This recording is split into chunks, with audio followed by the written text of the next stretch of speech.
अस्सलाम वालेकुम फ़हमी सिद्दीकी इन्वेस्टोमेनिया से KC 100 इंडेक्स के रिव्यू और डिस्कशन के साथ हाजिर खिदमत है। कल के दिन हमने डिटेल में आज के लिए भी चीज़ें डिस्कस की थी और आने वाले सेशन यानी फ्राइडे के लिए भी कुछ चीज़ें डिस्कस की थी, लेकिन कुछ चीज़ें अनएक्सपेक्टेड हुई और उस अनएक्सपेक्टेड चीज़ों को डिस्कस करने के लिए हम आज दोबारा एक फ़र्दर एक रिव्यू और एक्सपेक्टेशंस को डिस्कस करते हुए नज़र आ रहे हैं।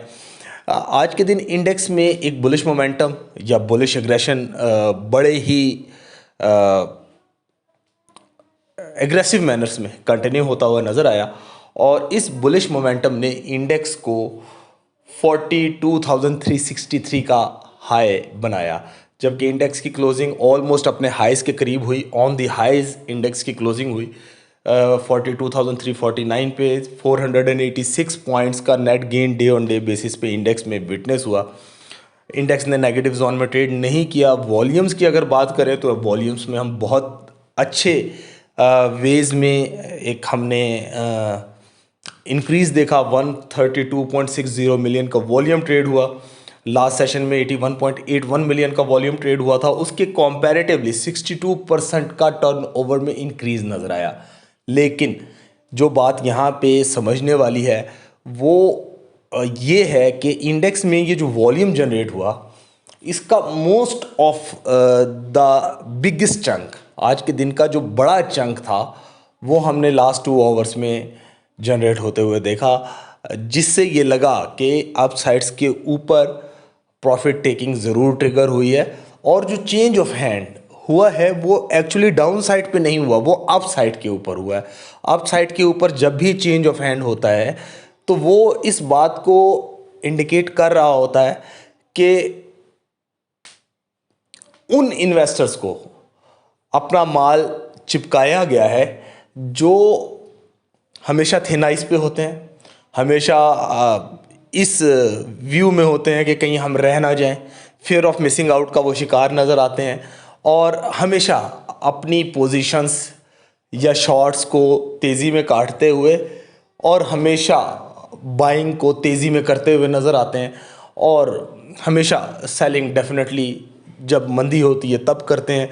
और इस तरह के इन्वेस्टर्स के लिए आज की जो इंडिकेशंस है वो ये बता रही हैं कि सेलिंग ऑन दी हाइज हुई है, डिस्ट्रीब्यूशन एट दी हाइज हुई है।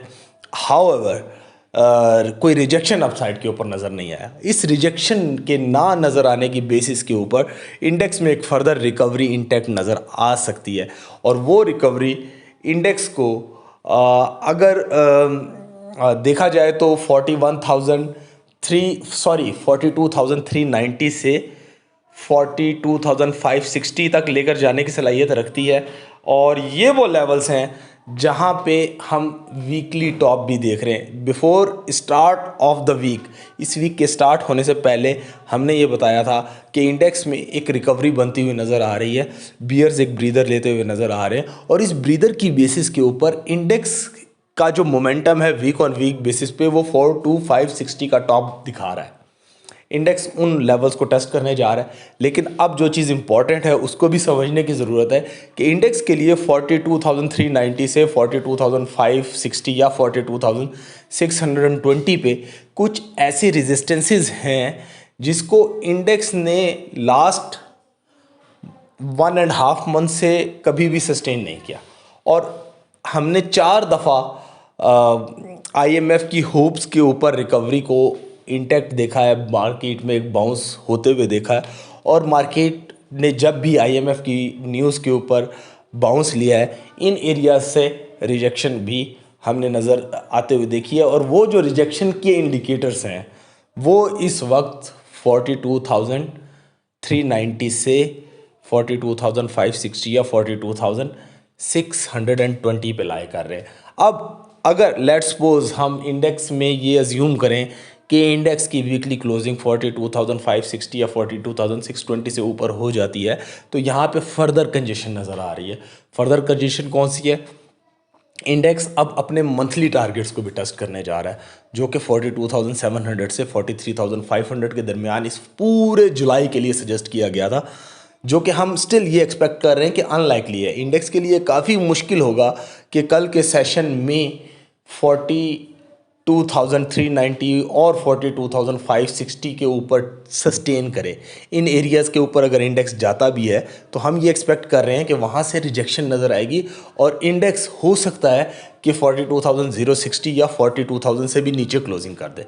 और अगर ऐसा हो जाता है तो that would be a further acknowledgement कि इंडेक्स में जो व्यू हम देख रहे थे कि ओवरऑल जो स्ट्रैटेजी है वो सेल ऑन स्ट्रेंथ की होनी चाहिए, उसको वो एक्नॉलेज करेगा।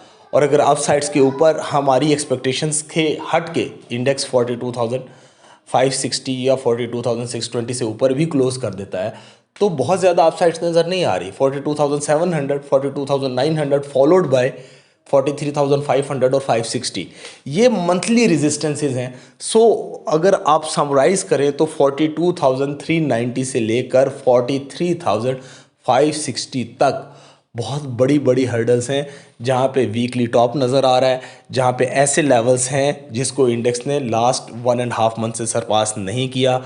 कोई भी IMF का इवेंट आया उस इंडिकेटर ने उसको रिजेक्शन दिलाई, इसके बाद फिर मंथली टॉप्स बनते हुए नज़र आ रहे हैं, मंथली टारगेट अचीव होता हुआ नज़र आ रहा है। और हम बारहा ये नोटिस कर चुके हैं कि जब भी इंडेक्स हमारे वीकली टॉप को या वीकली मंथली टॉप को टारगेट करता है तो वहाँ से एटलीस्ट हम एक कंसोलिडेशन का फेज़ स्टार्ट होते हुए या रिजेक्शन स्टार्ट होते हुए ज़रूर देखते हैं। बाकी this is a market, definitely no one knows what could happen, लेकिन जो इंडिकेटर्स बता रहे होते हैं उसकी रोशनी में हम ये ज़रूर कह सकते हैं कि इंडेक्स में अब लिमिटेड अपसाइड नज़र आ रहे हैं। जो लोग बाइंग साइड्स के ऊपर हैं उन्हें प्रॉफिट टेकिंग करनी चाहिए, पूरी नहीं करनी। जैसा कि मैं बारहा कहता हूँ, पूरी अगर नहीं भी करनी चाहते तो पार्शल ज़रूर करें, 60-70% प्रॉफिट टेकिंग ज़रूर करनी चाहिए। और जो 30% आप होल्ड करना चाह रहे हैं उनको ट्रेलिंग स्टॉप लॉसेस के साथ होल्ड करें ताकि किसी भी वॉलेटिलिटी की सूरत में आपका बना हुआ प्रॉफिट लॉस में तब्दील ना हो। Market remains here, this is one who we left. और हमारे जो लेफ़्ट करने के रीज़न है उसमें सबसे ज़्यादा बड़ी रीज़न जो मैं समझता हूँ वो इमोशनल डिसिप्लिन का ना होना है।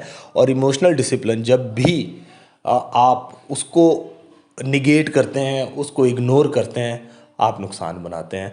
बाकी डाउन साइड के ऊपर इंडेक्स के लिए 41,960 से 41,720 की जगह इनिशियली ओपन है, फॉलोड बाय 41,620 टू 41,500। अगर इंडेक्स 41,500 को तोड़ता है और इसके नीचे क्लोजिंग होती है तो फिर फर्दर 41,200 से 41,120 का लेवल ओपन होता हुआ नज़र आएगा। बाकी कल वीकली क्लोजिंग है, वीकली क्लोजिंग के बाद बेहतर व्यू इंडिकेट किया जा सकेगा कि इंडेक्स में फर्दर कैसा मूव बनता हुआ नज़र आ रहा है।